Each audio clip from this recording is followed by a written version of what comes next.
Welcome to my YouTube channel Jakkula JBT. ఈ రోజున నేను మీడియాకు ఉన్న హక్కులు, మీడియా చేయాల్సిన పనులు, మీడియా చేస్తున్న పనులు, మీడియా ఎవరి కోసం బ్రతకాలి, ఎవరి కోసం బ్రతుకుతుంది, గతంలో మీడియా ఎంత హుందాతనంగా ఉంది, ఇప్పుడు మీడియా ఎంత పనికిమాలిన దానిలా తయారైంది అన్న దాని గురించి నేను ఈరోజు వీడియో రూపాన్ని తెలియజేస్తున్నాను.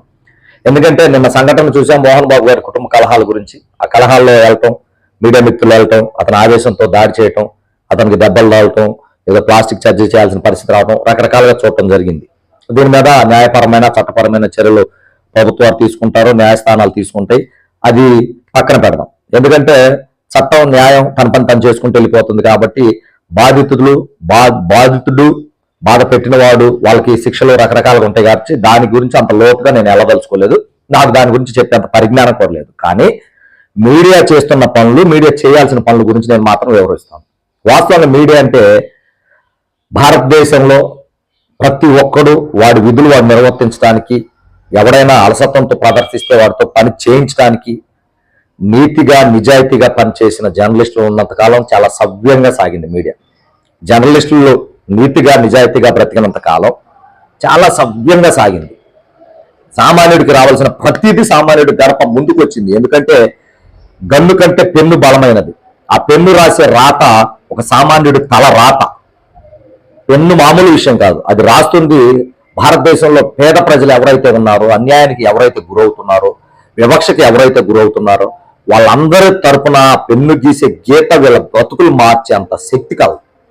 కానీ ఇవాళ ఆ పెన్ను ఏ గీతలు గీస్తుంది? ఎవరైతే వివక్షకు గురవుతున్నాడో, ఎవరైతే అన్యాయం అవుతున్నాడో వాడి తరపున మాట్లాడతామని పెన్ను పైకెత్తి చూపిస్తే, బలవంతుడు డబ్బులు ఇస్తే పెన్ను కల మోగబోతుంది. ఇవాళ పెన్ను ఇది చేస్తుంది. ఆ రోజున పెన్ను అన్యాయం జరిగేవాడి నెత్తన అక్షరాలు రాస్తే, ఈ రోజున పెన్ను అన్యాయం చేసేవాడిని ఎదుట క్యాప్ పెట్టుకొని జోబులోకి వెళ్తుంది. ఇది పెన్ను చేస్తున్నటువంటి దౌర్భాగ్యమైనటువంటి ప్రక్రియ. భారతదేశంలో కావచ్చు, మన రాష్ట్రంలో కావచ్చు, కొన్ని సంవత్సరాల నుంచి చూస్తున్నాం.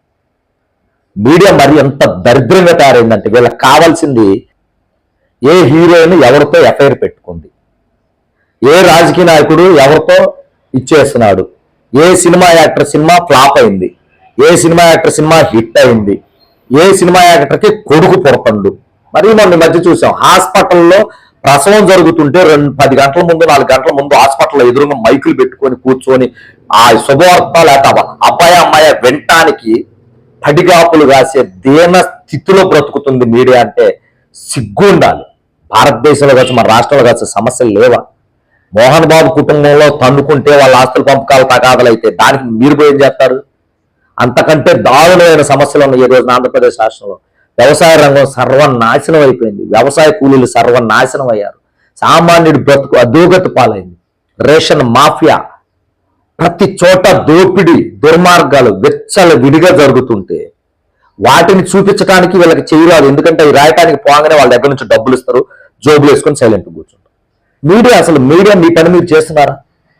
మీడియా అంటే సామాన్యుడి గలమై ఉండాల్సిన మీడియా ఈ రోజున సామాన్యుడికి జరిగే అన్యాయాన్ని అడ్డం పెట్టుకుని అక్రమార్జనకు తెరసీసే స్థాయికి దిగజారిపోయింది. ఈ రోజు జర్నలిస్టులు అంటే, ఒకప్పుడు జర్నలిస్టులు అంటే గౌరవం ఉండేది. ఇవాళ జర్నలిస్టులు అంటే గౌరవం కాదు, సమాజంలో ఉన్న ప్రతి ఒక్క సామాన్యుడు కూడా చేదరించుకొని తిట్టే పరిస్థితి ఉంది. ఇది వాస్తవం. మీ ఎదుటం తిట్టకపోవచ్చు, మీ వెనక తిడుతూనే ఉన్నారు. ఎందుకంటే గవర్నమెంట్ ఎంప్లాయ్ చేసే అన్యాయాలకు అక్రమాలకు మీరే సపోర్ట్ ఉంటున్నారు, రాజకీయ నాయకులు చేసే అన్యాయాల అక్రమాలకు మీరే సపోర్ట్ ఉంటున్నారు. ప్రతిదీ ఎక్కడ దోపిడీ జరిగితే ఆ దోపిడీలో మీకు భాగం వస్తుంది. ఎక్కడ దుర్మార్గం జరిగితే అక్కడ మీరు పెన్నెత్తి రాయకుండా వాళ్ళ తరపున ఎంతో కొంత తీసుకొని పక్కకి వెళ్తున్నారు. అందరూ జర్నలిస్టులు ఇలా ఉన్నారని నేను అన్నా, కానీ ఎక్కువ పర్సంటేజ్ ఇలానే ఉన్నారు. అందువల్ల ఈ రోజున మీడియా అంటే ప్రజల్లో చులకదన భావం వచ్చింది. మీరు గమనించండి, మీడియాలో రాసే వార్తలు కూడా ఒక సామాన్యుడు తరపున, సామాన్యుడు బ్రతకలేని వార్త ఎక్కడా రాయరు. ఈ రోజున ఒక రైతు ఆత్మహత్య చేసుకొని చనిపోతే వాడి తరపున ఒక 10 ఎకరాలు సాగులోకి పోతే ఎంతో మందికి ఉపాధి కోల్పోతాడు. వాడి ఆత్మహత్య గురించి ఒక ఆర్టికల్ పెట్టాలి, వాడి ఆత్మహత్య గురించి లైవ్ డిబేట్ ఇవ్వాలి. అసలు ఎందుకు జరుగుతుంది, ఇన్ని సంవత్సరాల నుంచి కూడా ఎందుకు ఇది జరుగుతుంది, దీన్ని ఎందుకు ప్రభుత్వాలు అరికట్టలేకపోతున్నాయని చెప్పేసి దాని గురించి డిబేట్ పెట్టరు. ఎవరో లేపుకుని పోతే రాజకీయ నాయకుడు, సినిమా యాక్టర్ మూతి ముందు మైకి పెట్టి వాడిని డిబేట్ లో కూర్చోబెట్టేసి మాట్లాడటం, వాళ్ళు ఓపెన్ ఛాలెంజ్లు ఇవ్వటం, ఇది మీడియాకి కావాలి.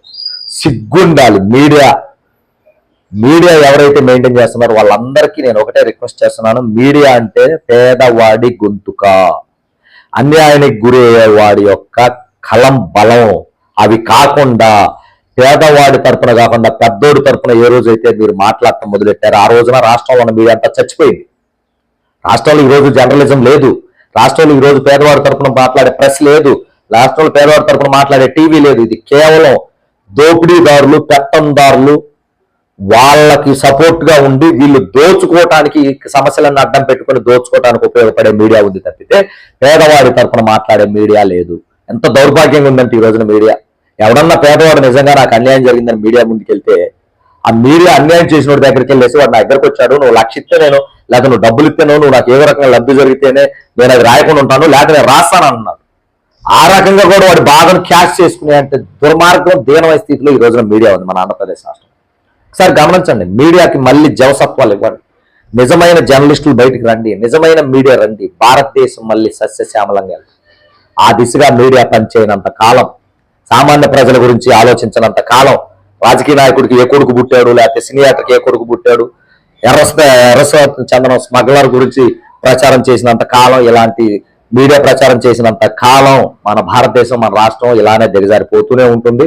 మనం ఇలాంటి సంఘటనలు ఇంకా చాలా చూస్తూనే ఉంటాం. దయచేసి మీడియాకు కూడా నేను ఒకటే రిక్వెస్ట్ చేస్తున్నాను, వాళ్ళ వ్యక్తిగతం, వాళ్ళ కుటుంబ కలహాల గురించి మీరు ప్రచారం చేసి దాని ద్వారా డబ్బులు పొందాలని ఆలోచించడం అవివేకం. అలా చేయాలనుకుంటే మీరు దీనికంటే ఇంకొక పదాలు మనం ఏదైనా చెప్పొచ్చు, చెప్పకూడదు కూడా. అలాంటి పనులు చేసుకుంటే బెటర్ తప్పితే దీన్ని అడ్డం పెట్టుకుని డబ్బులు సంపాదించుకోవడం అనేది మంచి పద్ధతి కాదు. జర్నలిజం అనేది నైతిక విలువలతో కూడాలి, నిజాయితీతో కూడాలి, పేదవాడి గొంతుకై ఉండాలి పెన్ను.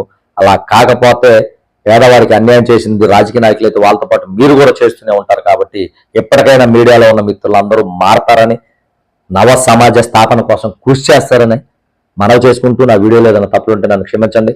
నా వీడియో కరెక్ట్ అని భావిస్తే నా యూట్యూబ్ ఛానల్ సబ్స్క్రైబ్ చేయండి. జై జవాన్, జై కిసాన్, జై హింద్.